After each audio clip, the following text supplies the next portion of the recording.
வாங்க சொரக்காய் சாம்பார் செய்யலாம். பருப்பு நல்லா அலசி மஞ்சள்தூள் போட்டு 4 விசில் வச்சு எடுத்துக்கலாம். வெங்காயம் தக்காளி போட்டுக்கலாம். பருப்புலேயே மூடி 4 விசில் வச்சு எடுத்துக்கலாம். நல்லா பருப்பு வேக வச்சு எடுத்துக்கோங்க.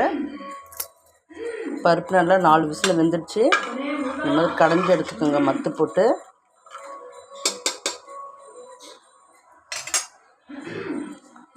இப்போ கடைஞ்சிக்கலாம்.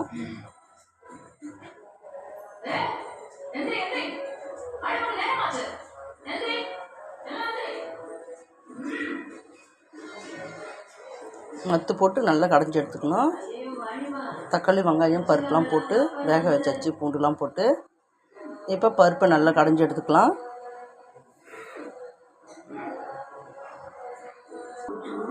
சொரக்காவை கட் பண்ணி தண்ணியில் போட்டு வச்சுருக்கேன். இந்த மாதிரி கட் பண்ணிக்கோங்க சொரக்காவை.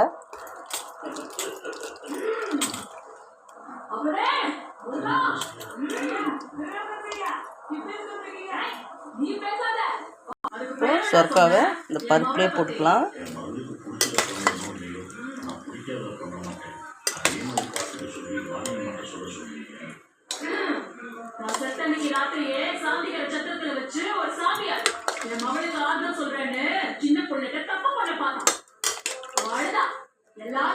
இந்த மாதிரி அலசி போட்டுக்கோங்க சொரக்காவை.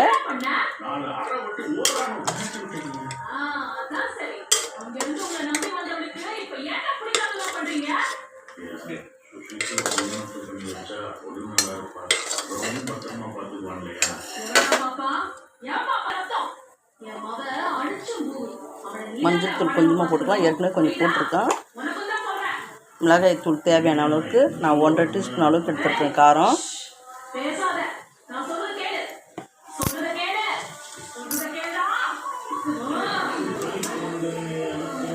கல்லுப்பு போட்டுக்கலாம்.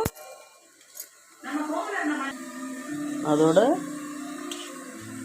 கொஞ்சமாக புளி எடுத்து கரைச்சி ஊற்றிக்கோங்க. இந்த மாதிரி வடிகட்டி வச்சுருக்கேன் நான். அந்த புளி தண்ணி ஊற்றிக்கிறேன்.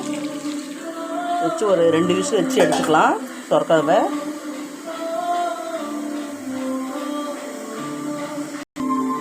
ரெண்டு கறிப்பில் போட்டுக்கலாம். கொத்தமல்லி கறிப்பிலையே போட்டு வேகட்டும். நல்லா கடாயை சூடாகட்டும். இந்த மாதிரி வேக வச்சு எடுத்துக்கலாம் சொரக்காவை. 2 விசில் போட்டு சொரக்காய் எடுத்து வச்சுருக்கேன்.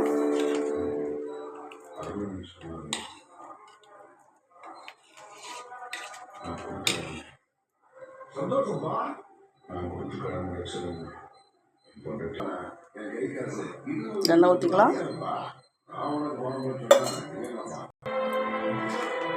எண்ணெய் சூடாகட்டும். எண்ணெய் சூடாகணுதும் கடுகு கொஞ்சமாக போட்டுக்கலாம். கடுகு நல்லா பொரிஞ்சு வரட்டும்.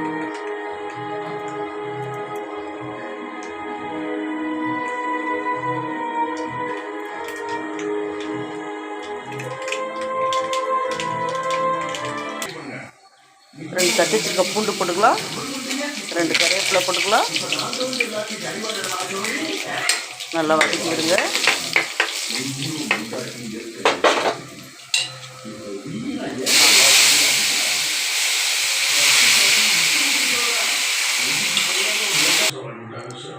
அவ்வளோதாங்க, ரெடி ஆகிடுச்சு சொரக்காய் சாம்பார். பாருங்கள், அருமையாக இருக்குங்க. கொஞ்சம் சாம்பார் பொடி போட்டுக்கோங்க.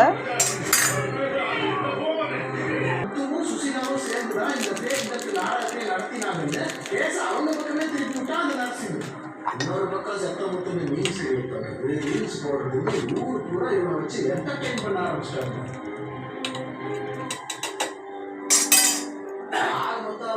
கொஞ்சமாக பெருங்காயத்தூள் தூவிக்கலாம்.